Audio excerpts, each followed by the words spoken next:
नमस्कार। आज देश की तमाम फटाफट खबरों में आपका स्वागत है। दिल्ली में कोरोना के बढ़ते मामले को देखते हुए दिल्ली सरकार ने केंद्र सरकार को एक प्रस्ताव भेजा है। मुख्यमंत्री अरविंद केजरीवाल ने इसे लेकर एक प्रेस कॉन्फ्रेंस की और बताया कि हमने केंद्र सरकार को छोटे स्तर पर लॉकडाउन के लिए एक प्रस्ताव भेजा है। ये आंशिक लॉकडाउन होगा। कोरोना वैक्सीन को लेकर सकारात्मक खबरों के बीच सोने की कीमतों में गिरावट देखने को मिल रही है। वैश्विक बाजार में मंगलवार को सोने चांदी की वायदा और हाजिर दोनों कीमतों में गिरावट देखने को मिली। बिहार चुनाव में इस बार जेडीयू की सीटें भले ही घट गई हो और बीजेपी एक के बजाय अपने दो नेताओं को डिप्टी सीएम बनाया हो, लेकिन नीतीश कुमार का सरकार में रुतबा पहले की तरह ही रहने वाला है। मंगलवार को मंत्रियों के विभागों का बंटवारा किया गया है, जो कि पिछली सरकार यानी पहले की तरह ही बीजेपी और जेडीयू के बीच बांटे गए हैं। इस तरह से सारे अहम और भारी भरकम मंत्रालय जेडीयू ने एक बार फिर बरकरार रखे हैं। रेलवे बोर्ड ने लखनऊ नई दिल्ली तेजस एक्सप्रेस और मुंबई अहमदाबाद तेजस एक्सप्रेस का संचालन बंद करने का फैसला किया है। जानकारी के मुताबिक तेजस एक्सप्रेस का संचालन 23 नवंबर 2020 से बंद हो जाएगा। हिंदुस्तान टाइम्स की खबर के मुताबिक नई दिल्ली लखनऊ के बीच दौड़ने वाली तेजस एक्सप्रेस का संचालन आगामी 23 नवंबर से, जबकि अहमदाबाद मुंबई के बीच चलने वाली तेजस एक्सप्रेस का संचालन आगामी 24 नवंबर से बंद होगा। कोरोना काल में पूरे देश में स्मार्टफोन और इंटरनेट उपभोक्ताओं की संख्या में वृद्धि हुई है, लेकिन इसी बीच अगस्त माह में ग्रामीण भारत में टेलीफोन के 5.3 लाख ग्राहक घटे हैं। इनमें से स्मार्टफोन और लैंडलाइन दोनों के ग्राहकों में कमी शामिल है। इसके साथ ही ग्रामीण भारत में टेली घनत्व 59.06% हो गई है, जबकि शहरों का टेली घनत्व 138.17% हो चुका है। देश के ज्यादातर उत्तरी इलाकों में इस समय दिन रात के तापमान में 15 डिग्री तक का अंतर बना हुआ है। राजधानी दिल्ली में दिन का तापमान 25 डिग्री तो रात का तापमान 10 डिग्री सेल्सियस के आसपास चल रहा है। पूरे नवंबर महीने में दिन रात के तापमान में अंतर बने रहने का अनुमान है। विशेषज्ञों का कहना है कि दिन रात के तापमान का अंतर लोगों के स्वास्थ्य के लिए बेहद घातक साबित हो सकता है।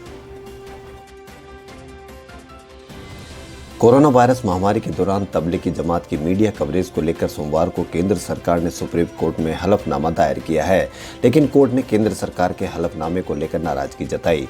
शीर्ष अदालत ने कहा कि सरकार को टीवी पर ऐसी सामग्री से निपटने के लिए एक नियामक तंत्र स्थापित करने पर विचार करना चाहिए।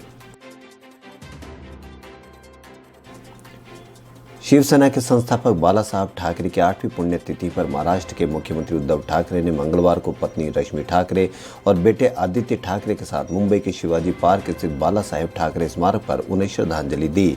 वहीं दूसरी ओर पार्टी के प्रवक्ता और राज्यसभा सांसद संजय राउत ने भाजपा पर निशाना साधा है। उनका कहना है कि हमें किसी पार्टी से हिंदुत्व के प्रमाण पत्र की आवश्यकता नहीं है।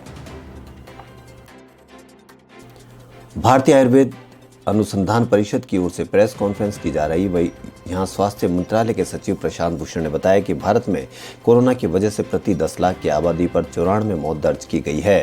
उन्होंने कहा कि कई विकसित देश ऐसे हैं जहां प्रति 10 लाख की आबादी पर 500 से 600 तक मौत दर्ज की गई है। कोरोना से ठीक होने की दर 93% से ज्यादा हो गई है। कोरोना की एक और वैक्सीन के सफल ट्रायल की खबर से दुनिया भर के बाजारों में शानदार तेजी देखने को मिली है। आज सप्ताह के पहले कारोबारी दिन यानी मंगलवार को शेयर बाजार बढ़त पर बंद हुए। बॉम्बे स्टॉक एक्सचेंज का प्रमुख इंडेक्स 0.72% के साथ 314 अंकों पर 43,952 के स्तर पर बंद हुआ। वहीं नेशनल स्टॉक एक्सचेंज का निफ्टी भी बढ़त के साथ बंद हुआ है।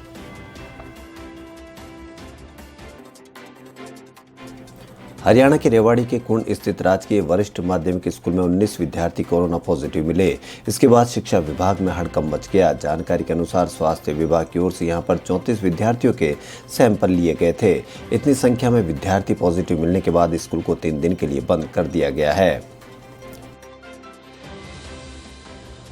मध्य प्रदेश सरकार जल्द ही लव जिहाद को लेकर कानून लाने वाली है। राज्य के गृह मंत्री नरोत्तम मिश्रा ने बताया कि आने वाले विधानसभा सत्र में लव जिहाद के खिलाफ कानून लाया जाएगा।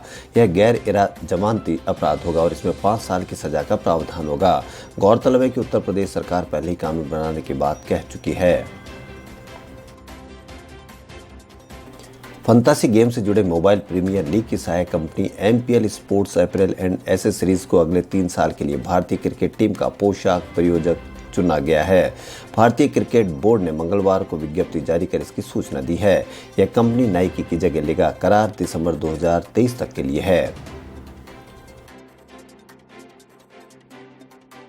उत्तर प्रदेश की प्रयागराज लोकसभा सीट से भाजपा सांसद रीता बहुगुणा जोशी के घर पर दुखों का पहाड़ टूट पड़ा है।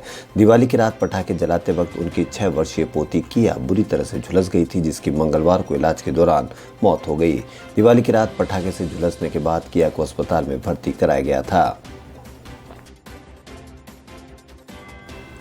सुप्रीम कोर्ट ने मंगलवार को कोरोना वायरस के चलते लागू महामारी एक्ट निरस्त करने की मांग करने वाली याचिका पर सुनवाई करने से इनकार कर दिया।